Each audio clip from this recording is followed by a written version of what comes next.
L'Algérie vit, ces jours-ci, au rythme du scandale Ibtissam Hamlaoui, présidente du Croissant Rouge algérien.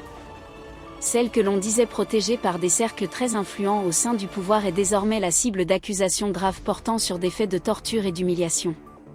Le timing de ces révélations, largement relayé sur les réseaux sociaux, n'a rien d'anodin. Il intervient à peine une semaine après l'adoption, le 31 octobre, par le Conseil de sécurité de l'ONU, d'une nouvelle résolution relative à la question du Sahara occidental.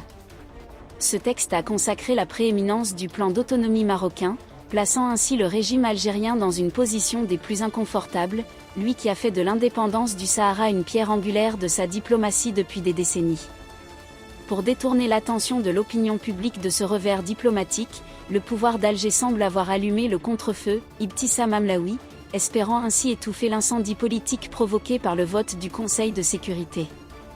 En sacrifiant une figure devenue encombrante, le régime tente de préserver une image déjà écornée, alors même qu'une partie de la population s'interroge, à voix basse, sur l'utilité des milliards de dollars engloutis depuis 1975 pour soutenir le Front Polisario, pendant que les conditions de vie des Algériens ne cessent de se dégrader.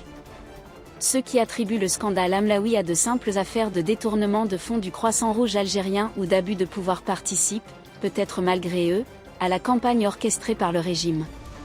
Un pouvoir qui n'a pas hésité à emprisonner Saïda Negza, ancienne présidente de la Confédération Générale des Entreprises Algériennes, CGEA, de 2006 à 2024, pour avoir osé dénoncer dans une lettre adressée, en septembre 2023, au président Tebboune la corruption qui gangrène les institutions de son pays, ne saurait soudainement se soucier de la probité de l'actuelle dirigeante du Croissant Rouge.